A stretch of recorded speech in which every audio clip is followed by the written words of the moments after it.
Buenos días.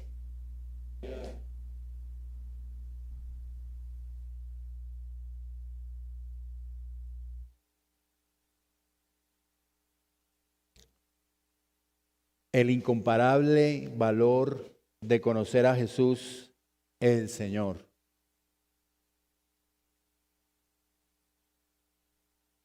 Que podamos comparar el conocer a Jesús. Y antes de ir a nuestro texto que está en Filipenses capítulo 3, versículos 1 al 11, yo quisiera preguntarles, ¿de qué se siente orgulloso?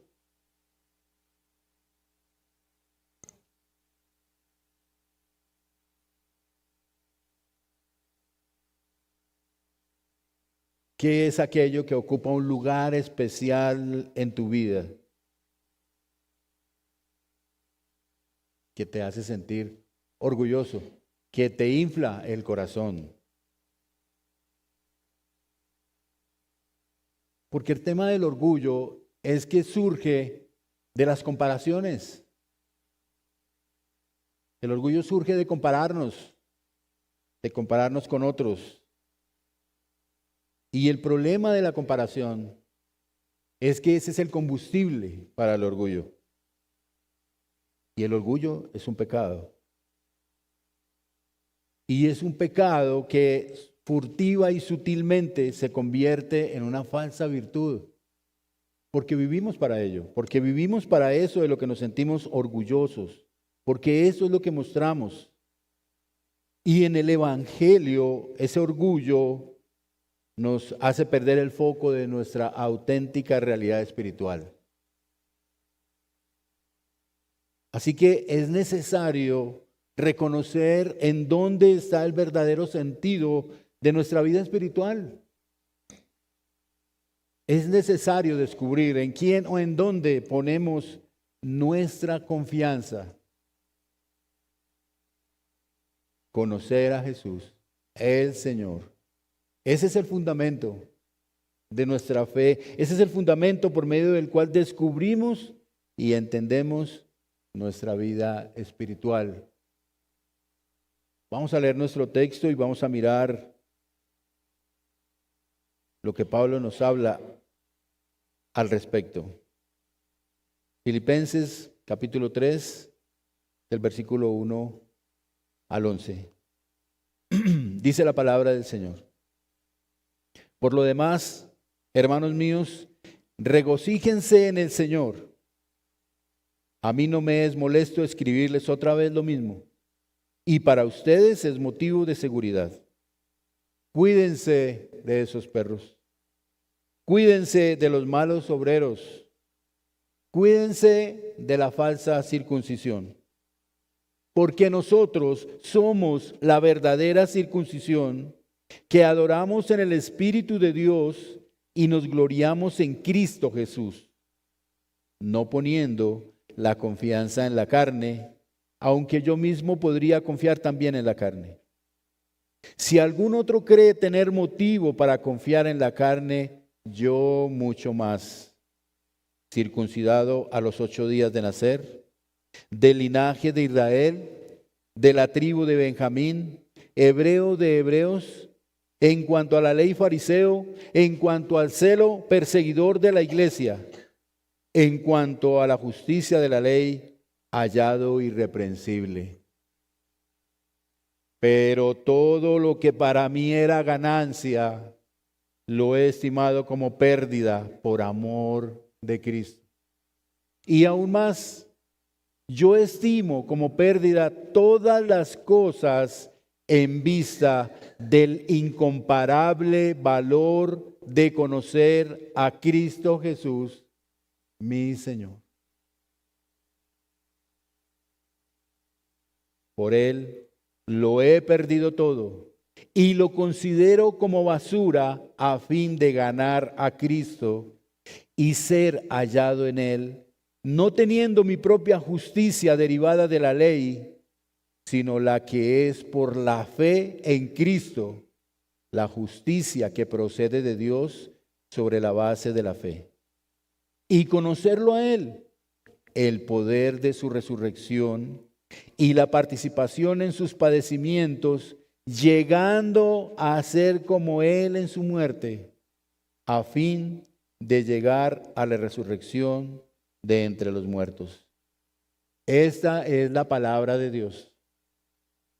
Padre amado, en esta mañana sé que hemos orado, pero es mi costumbre, Señor, suplicarte, rogarte, que por favor tengas misericordia de todas las personas que en esta mañana están en este lugar. Yo te ruego que tú tengas misericordia, Señor, que tú puedas abrir su corazón y su entendimiento y que puedan escuchar lo que tú quieres decir,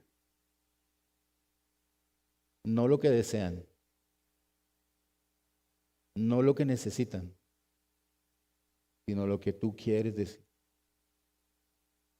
Y para eso, Señor, también te pido perdón. Te ruego misericordia por mí, Señor, para que asimismo yo pueda hablar lo que verdaderamente tú traes en esta mañana, Señor. Que mis labios hablen lo que tú verdaderamente quieres traer en esta mañana a nuestras vidas, Señor. Por eso te ruego que tengas misericordia de todos nosotros. Y que hoy tu Espíritu Santo sea hablándole a nuestro corazón. Yo te lo pido, por favor, en el nombre de Jesús. Amén. El incomparable valor de conocer el Señor. En primer lugar, el incomparable valor de conocer a Jesús el Señor trae regocijo y adoración a Dios en la persona de Jesús. Versículos 1 al 3. Pablo, como hemos estado mirando en Filipenses, después de haber tratado la humillación y la exaltación de Cristo y de habernos hablado de sus dos compañeros de evangelio, ahora nos trae a esta carta y comienza en estos versos diciendo: vuelvo a escribirles otra vez lo mismo. ¿Qué es lo mismo? Él vuelve a repetir dos mandamientos que él ya había hablado antes en su carta, como era el gozarse en el Señor, Filipenses 1, 18, 25. Y el otro era el cuidarse de los que se oponen, Filipenses 1, 28. La única palabra que él le agrega a esos dos versos anteriores es que dice: hermanos míos, regocíjense en el Señor. Esa es la nueva frase que él coloca: regocíjense en el Señor. Pero ¿por qué Pablo vuelve a repetir estas enseñanzas? Bueno, porque él quería atacar la enseñanza de los falsos maestros. Pablo, después de decirles que se regocijen, les dice repetidamente: cuídense, cuídense, cuídense. Y describe a los falsos maestros como perros, como malos obreros, como de la falsa circuncisión. En otras versiones dice como mutiladores del cuerpo. ¿Qué era lo que estaban tratando de hacer? Lo que ellos intentaban o querían era imponer la ley de Moisés a los gentiles recién convertidos con el argumento de que eso era absolutamente necesario para la salvación. Pero lo que específicamente querían era que los nuevos creyentes se circuncidaran. Es decir, se cortaran su prepucio con el propósito de ser salvos. Lo cual para Pablo era evidentemente un absurdo, porque eso desvirtuaba la salvación completa y única que se había producido por el sacrificio de Jesús. Jesús, quien se había mutilado en la cruz por nuestros pecados. Jesús, quien fue cortado por nuestros pecados, por los pecados de todos. Y entonces ahora uno puede comprender el enojo de Pablo, y sus palabras fuertes contra estos falsos maestros, llamándoles perros y malos obreros mutiladores del cuerpo. Estaban distorsionando la salvación. Estaban distorsionando el evangelio. Ahora, ¿qué es la circuncisión? Tengo una herramienta.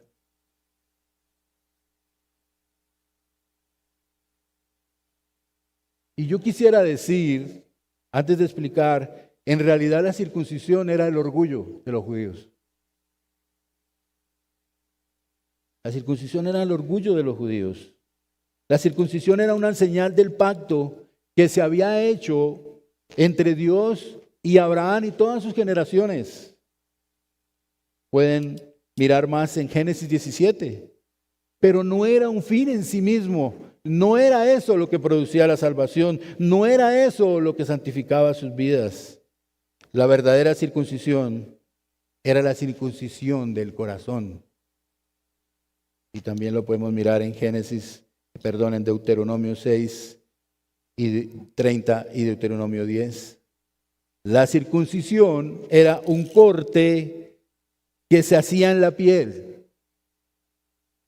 Pero ahora, con la obra de Cristo en la cruz, la circuncisión no era necesaria.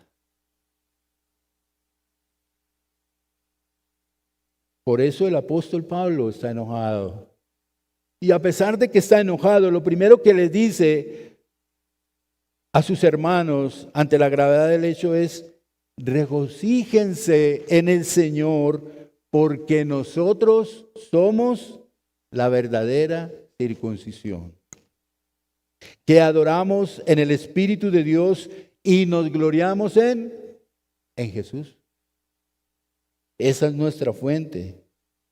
Es decir, amigos y hermanos, que la salvación de los filipenses entonces y la nuestra ahora está en la persona de Jesús y su obra redentora en la cruz. ¿Qué necesitamos saber entonces? ¿Qué necesitamos ahora? Tener un encuentro con Jesús que nos ayude a conocerlo en la profundidad de lo que eso significa. Y yo diría, a comprender la magnitud del corte que se hizo por nosotros.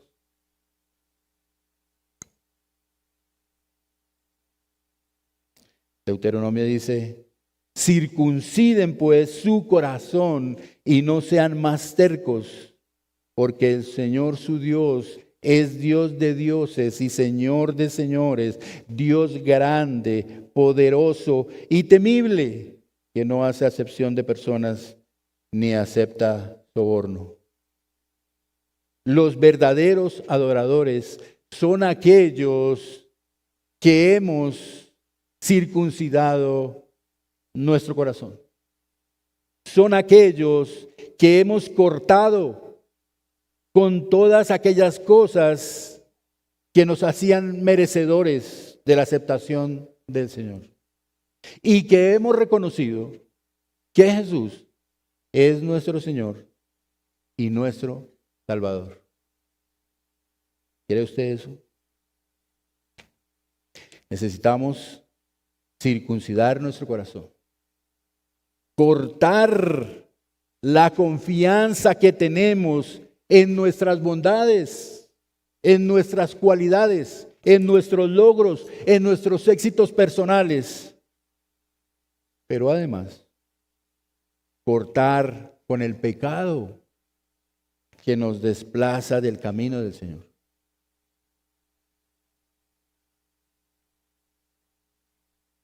En segundo lugar, el incomparable valor de conocer a Jesús, el Señor, corta la confianza que hay en la carne, versículos 4 al 7. El mundo nos enseña que no hay nada gratis, que todos tenemos que lucharlo para ganarlo. Y bueno, conforme a nuestra naturaleza pecaminosa, eso es así. Pero aquí no estamos hablando de la bondad humana, sino de la obra de Cristo. Así que Pablo nos habla de que él tiene de qué gloriarse en esta tierra. Pero entiende también que conocer a Jesús tiene un valor incomparable, que no hay nada semejante en este mundo. Y él enumera sin vergüenza una lista de cosas que hacían parte de su currículo, de su pedigrí. Pertenecía a los judíos, o sea, al pueblo de Dios. Hebreo de hebreos, estaba orgulloso de su raza. Estaba orgulloso de su ética y su moral, transitando por la ley y los profetas. Estaba orgulloso de su educación, era fariseo de fariseos. Estaba orgulloso de su ciudadanía, porque además de la judía tenía ciudadanía romana. Y en esa época eso era lo último. Estaba orgulloso de su celo por sus creencias, era perseguidor de los cristianos.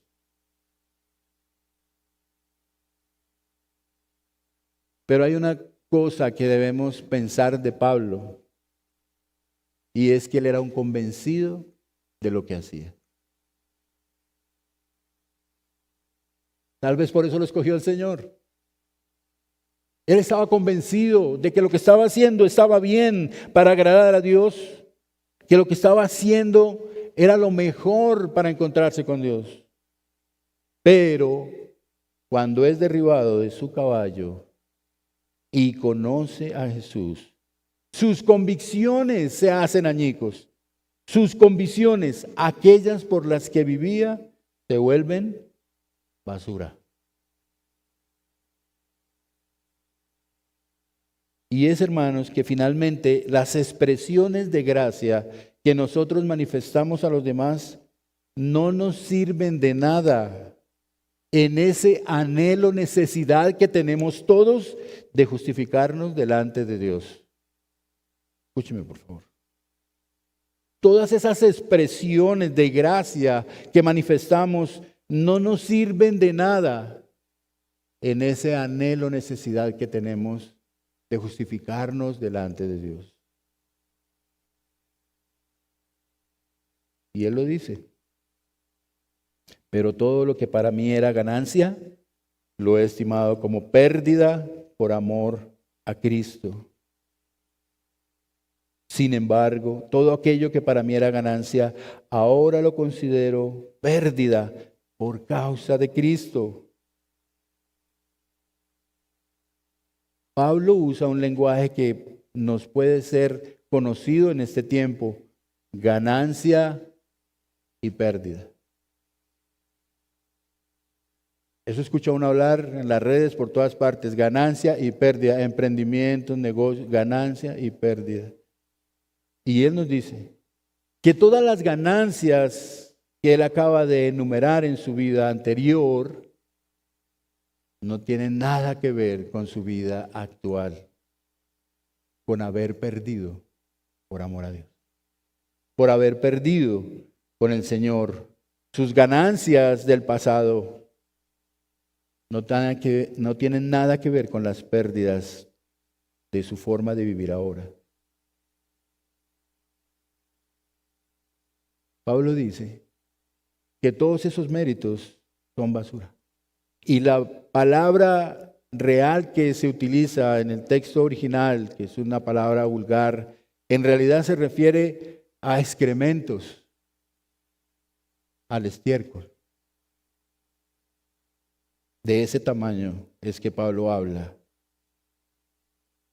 Lo que Pablo dice es que todos sus méritos de raza, de tribu o de formación, en comparación a Cristo, son estiércol.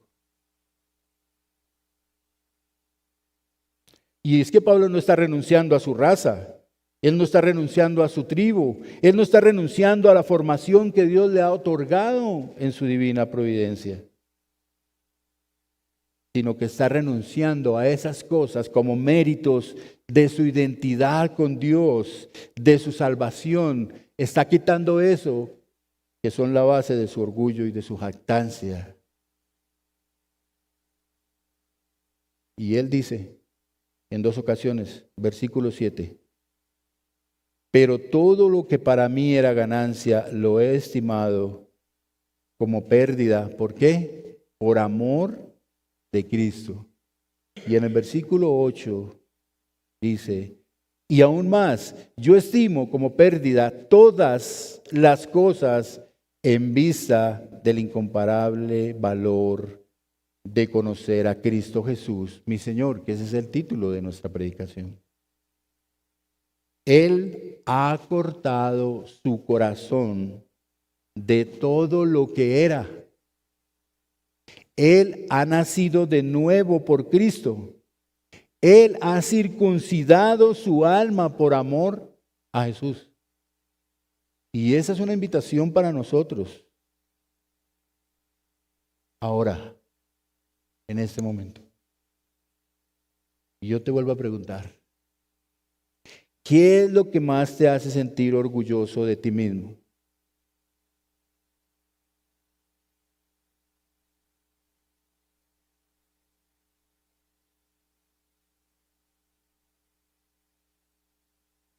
Pero por favor, piénsalo en referencia a tu relación con Dios.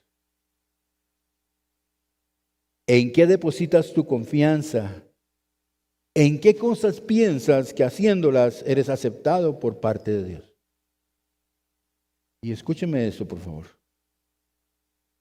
Tu bien ser mamá,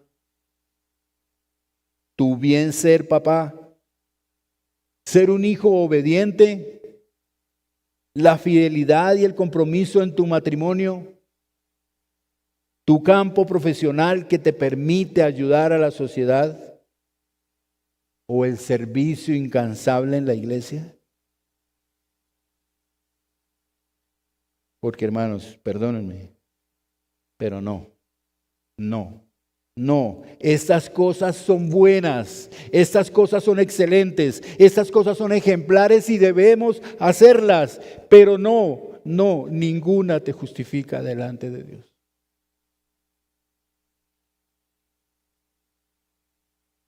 Confiar en las obras que hacemos es peor que no confiar. Porque si debiéramos confiar en lo que hacemos, si puedo estar en paz con Dios por medio de lo que hago, entonces ¿para qué necesito un Salvador?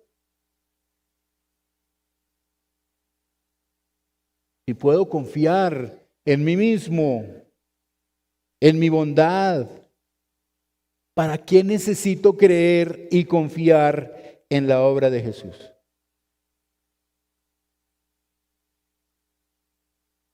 Y eso sin olvidar que somos pecadores y que debemos ser redimidos del pecado.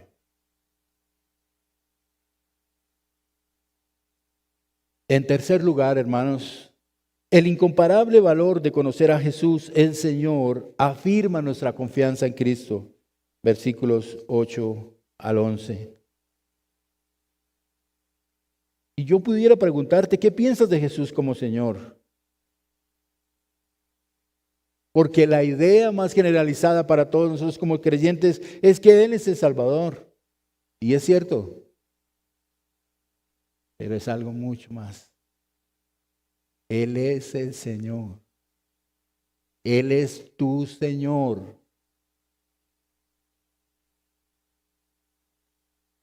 A veces nuestras oraciones son prerrogativas a un Salvador, pero no al Señor. Nuestras oraciones no esfuerzan por dejar que se haga su voluntad, cualquiera que sea. Él es el Señor. Él es tu Señor. Es mi Señor. Pero Pablo sabe de qué está hablando. Pablo sabe de qué habla. Porque en el mismo momento, cuando él escucha esa voz del cielo, por allá en Hechos, capítulo 9, que le dice, Saulo, Saulo, ¿por qué me persigues? Y Pablo dice, ¿quién eres, Señor? ¿No es interesante? Él pregunta, ¿quién eres, Señor? Y el Señor le dice, yo soy Jesús, a quien tú persigues. Desde entonces, para Pablo, Jesús es tu Señor. A veces tal vez no entendemos con propiedad ese título porque ha entrado con desuso y mal uso en nuestra época, pero Señor es dueño, Señor es respeto, Señor es quien debe ser obedecido.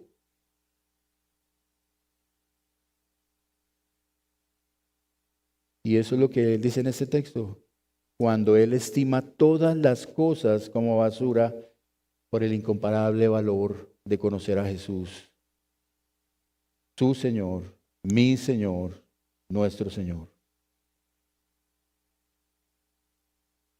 Pero Pablo además descubre en ese conocer a Jesús que hay una incompatibilidad de lo que nosotros pensamos de la justicia. Y necesitamos o confiar en la justicia del hombre, o en mi propia justicia, o en la justicia de Dios. Quiero que vamos al verso 9 para entender lo que significa la justificación delante de Dios.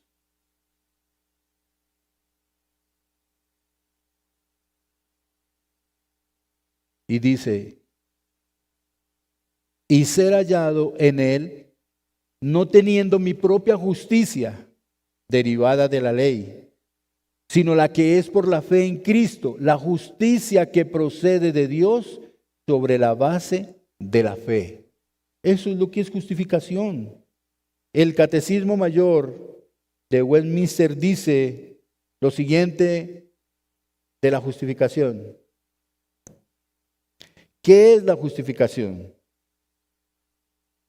La justificación es un acto de Dios de libre gracia hacia los pecadores, en el cual Él perdona todos sus pecados, acepta y considera justa a las personas delante de sus ojos. No por alguna cosa producida en ellos o hecha por ellos, sino solamente por la perfecta obediencia y la completa satisfacción de Cristo, imputadas por Dios a ellos y recibidos por sola fe. En términos más cercanos a nosotros, amados hermanos, la justificación es aceptación. La aceptación que Dios hace de nosotros por la obra de su Hijo mutilado en la cruz.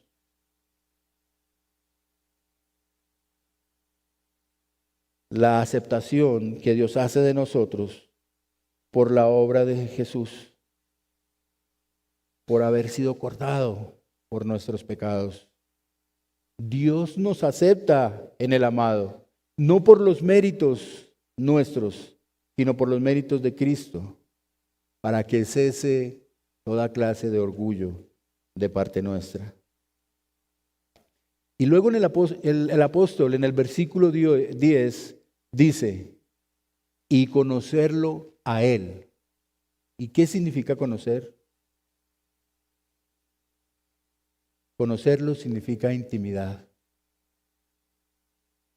Conocerlo significa confianza. Conocerlo significa entrega. Conocerlo significa obediencia. Significa ser capaz de cortar con todo aquello por lo que Él murió. Es decir, todos los pecados nuestros.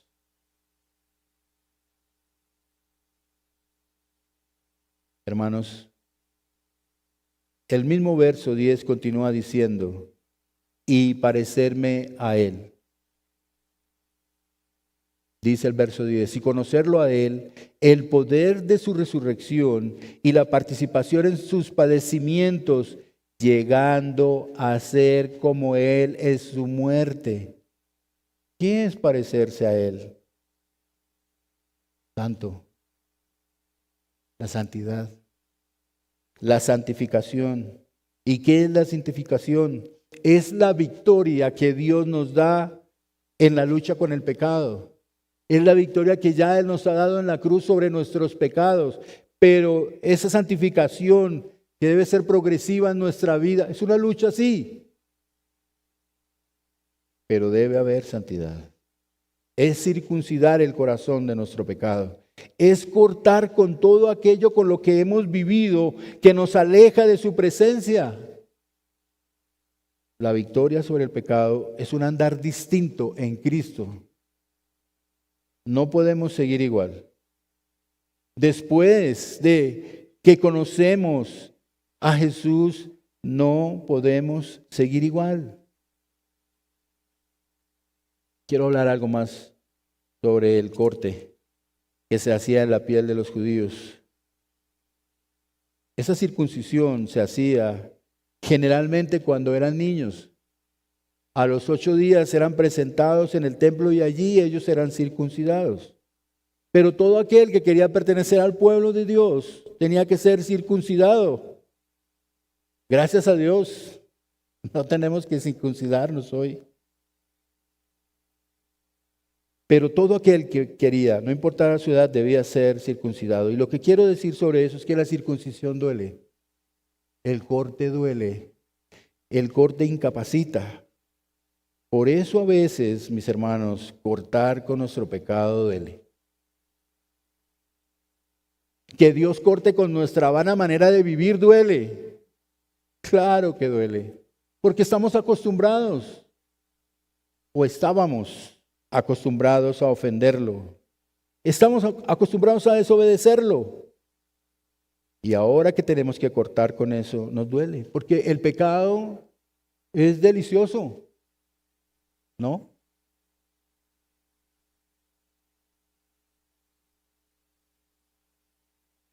¿Qué piensan?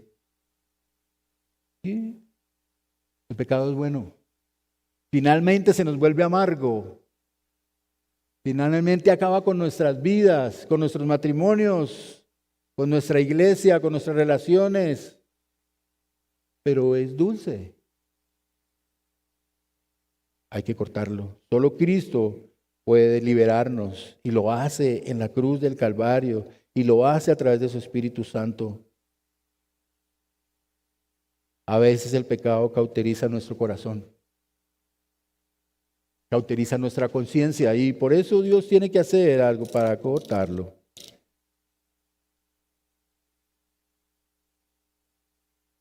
Hoy estábamos cantando una canción que dice que Dios nos ama tal como somos.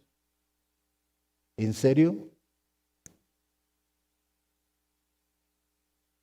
¿En serio, hermanos, Dios nos ama tal como somos? No, hermanos. Dios nos ama a pesar de lo que somos.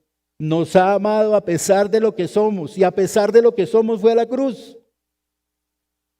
Es peligroso cuando pensamos que Dios nos ama tal cual somos. Porque nos quita el peso del arrepentimiento y de abandonar el pecado. No, Dios nos ama a pesar de lo que somos. Y eso es cierto porque cuando Jesús se encuentra con Nicodemo, ¿qué le dice a Nicodemo? Que tiene que nacer de nuevo, que tiene que ser una nueva criatura. Entonces no lo ama tal cual es. Y luego, si queremos ver en 2 de Corintios capítulo 5, versículo 17, dice la palabra, de modo que si alguno está en Cristo,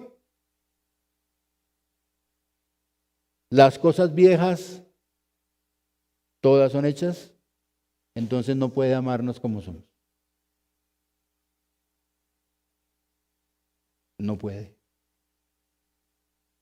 Debe haber cambios, debe haber transformación, debe haber obediencia, debe haber una nueva creación en nosotros. Debemos cortar con esa mentira que nos enorgullece de que Dios nos ama tal como somos. Y todas las otras cosas que hay en nuestro corazón que tú puedes pensar un momento.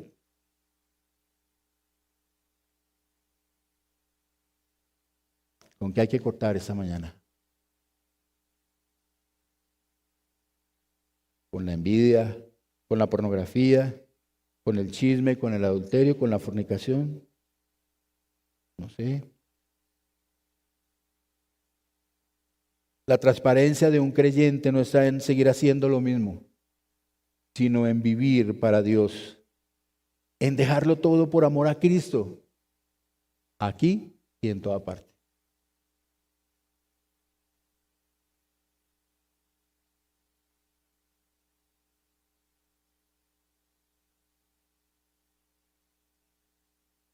Y a pesar de lo hermoso que hemos vivido hasta aquí, de justificación y santificación, el apóstol Pablo remata diciendo en el versículo 11, a fin de llegar a la resurrección de entre los muertos.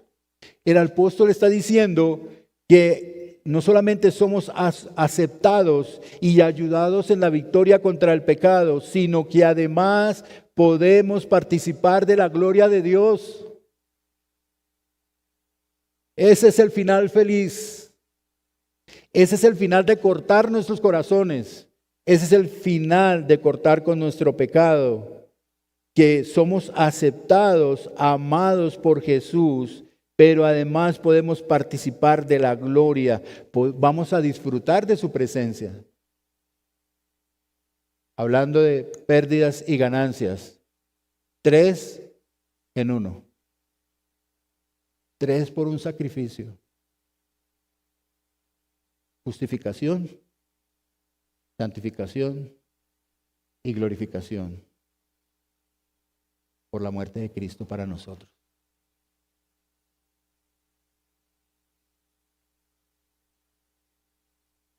¿Cómo no cambiar lo que uno era antes por ser aceptado y amado por Jesús? ¿Cómo no cambiar lo que uno era antes por tener la victoria sobre el pecado con el que luchamos diariamente? ¿Cómo no cambiar lo que uno era antes para poder participar de la presencia de Dios para siempre? ¿No le gustaría eso? No. Justificación, santificación y glorificación. Eso es lo que entendemos al conocer a Jesús. Ese es el incomparable valor de conocer a Jesús, el Señor.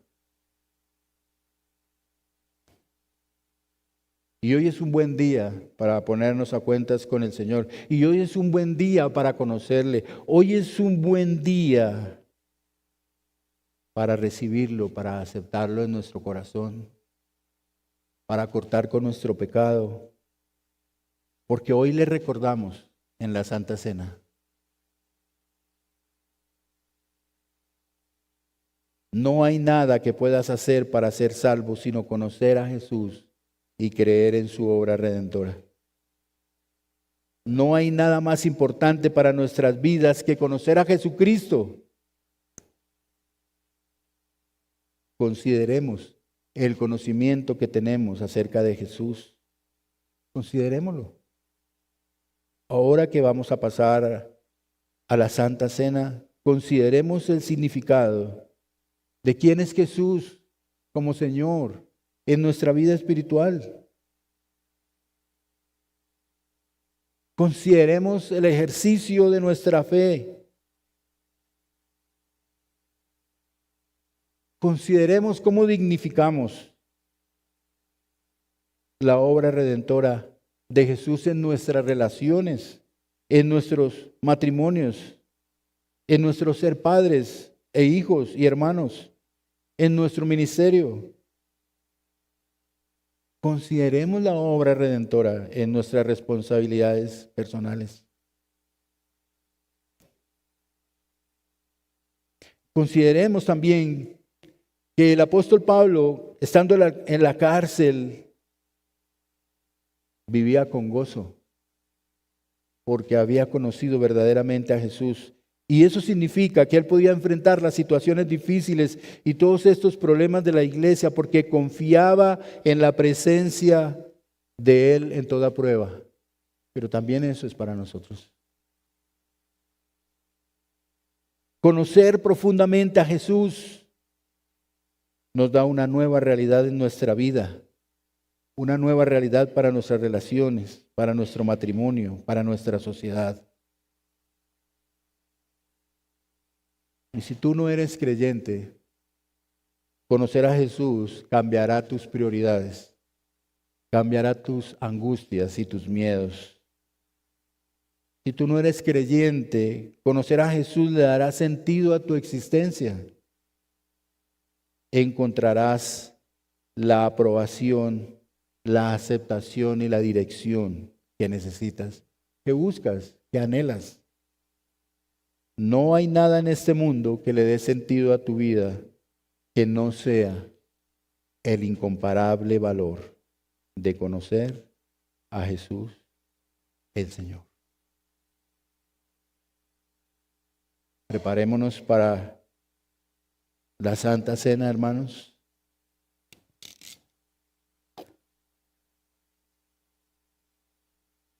Y permítase el tiempo de orar en esta mañana, de conocerle a Jesús.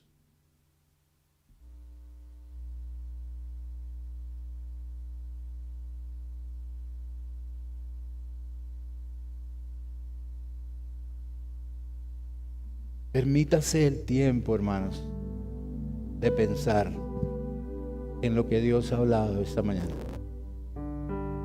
en lo que necesita ser cortado en nuestro corazón.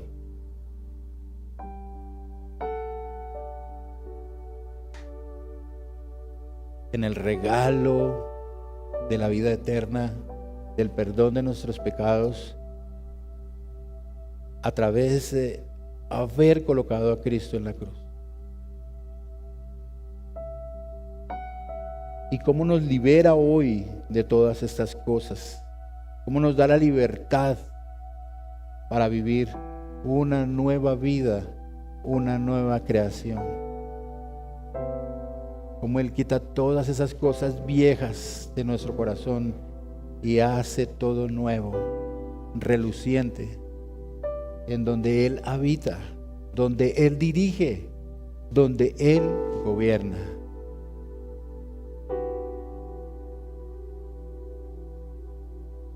Padre amado, ayúdanos a entender,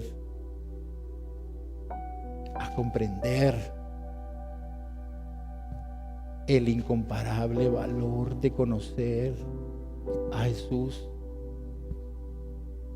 y todo lo que eso significa para nuestra vida, para nuestra comunidad.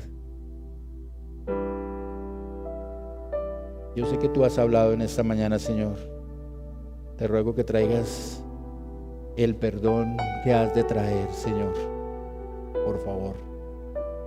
Te ruego que traigas el consuelo que has de traer. Te ruego que traigas la libertad que muchos necesitan, la paz, el ser liberados del acusador, porque tú ya hiciste la obra, Señor.